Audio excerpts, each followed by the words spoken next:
வறுமையை நீக்கி பணத்தை கொட்டிக் கொடுக்கும் இந்த ஒரு விளக்கு அற்புத விளக்காகவே கருதப்படுகிறது. வீட்டில் எவ்வளவு விளக்குகள் நாம் வைத்திருந்தாலும் இந்த ஒரு விளக்கு ஏற்றி வழிபடுவதன் மூலம் நம்முடைய செல்வம் பெருகுவதாக பக்தர்களிடையே ஒரு அசைக்க முடியாத நம்பிக்கை உண்டு. அப்படியான ஒரு அதிர்ஷ்டம் தரும் விளக்கு என்ன என்பதை பற்றி தான் இந்த வீடியோவில் பார்க்க போகிறோம். அதை எப்படி ஏற்றி வழிபட வேண்டும்? வறுமை நீங்க முதலில் செல்வ கடவுளர்களை நாம் வழிபடுவது வழக்கம். அந்த வகையில் அனைவரும் வெள்ளிக்கிழமையில் மகாலட்சுமிக்கு தீபம் ஏற்றி வழிபடுவதை பார்த்திருப்போம். செல்வத்தின் அதிபதியாக இருக்கக்கூடிய அந்த மகாலட்சுமிக்கு இணையாக இருக்கக்கூடியவர் குபேரர். இந்த குபேரனுக்கு வியாழக்கிழமை தோறும் இந்த விளக்கை ஏற்றி வழிபடுவதன் மூலம் நம்முடைய செல்வ வளம் பெருகும் என்பது ஐதீகம். ஒவ்வொரு வியாழக்கிழமையிலும் குபேரனுக்கு குபேர விளக்கு ஏற்றி வழிபடுவது சிறப்பான பலனை கொடுக்கும். அந்த விளக்கு ஏற்றி குபேரனை வழிபடுவதன் மூலம் நம்முடைய வீட்டில் வறுமை நீங்கி பணமானது பெருகும். எப்படி குபேர விளக்கு வாங்கி வீட்டில் வழிபடுவது என்பது பலருக்கு சந்தேகம் இருக்கும். டிஸ்கிரிப்ஷனில் குபேர விளக்கிற்குரிய லிங்கை கொடுத்திருக்கின்றேன். விருப்பப்பட்டவர்கள் அதை வாங்கி பயன்பெறலாம். குபேர பகவானுக்கு நாணயங்கள் என்றால் ரொம்பவே பிடிக்கும். எனவே ரூபாய் அல்லது ரூபாய் நாணயங்களை 108 என்ற எண்ணிக்கையில் எப்பொழுதும் பூஜை அறையில் வைத்திருக்க வேண்டும்.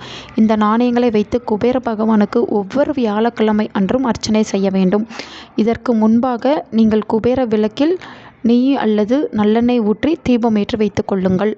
இப்போது இந்த நாணயங்களை ஒவ்வொன்றாக எடுத்து குபேரருக்கு அர்ச்சனை செய்ய வேண்டும். ஒவ்வொரு முறை அர்ச்சனை செய்யும் பொழுதும் ஓம் ஸ்ரீம் க்ரீம் க்ளீம் லட்சுமி குபேராய நமக, ஓம் ஸ்ரீம் க்ரீம் க்ளீம் லட்சுமி குபேராய நமக, ஓம் ஸ்ரீம் க்ரீம் க்ளீம் லட்சுமி குபேராய நமக என்ற மந்திரத்தை 108 முறை உச்சரித்து 108 முறை நாணய அர்ச்சனை செய்ய வேண்டும். குபேர தீபத்தை வடக்கு திசை பார்த்தவாறு ஏற்ற வேண்டும் என்பது குறிப்பிடத்தக்கது. ஏனென்றால் குபேரனுக்கு உரிய திசை வடக்கு. இப்படி நீங்கள் வியாழக்கிழமை தோறும் குபேர விளக்கு ஏற்றி இந்த 108 முறை நாணய அர்ச்சனை செய்வதன் மூலம் உங்கள் வீட்டில் இருக்கக்கூடிய வறுமை நீங்கி எவ்விதமான பொருளாதார பிரச்சனைகளும் உடனே அகன்று தொழில் வளம் சிறக்கும். மேலும் செல்வங்கள் பெருகும். பணமானது குவிய தொடங்கும். நல்லதே நடக்கும்.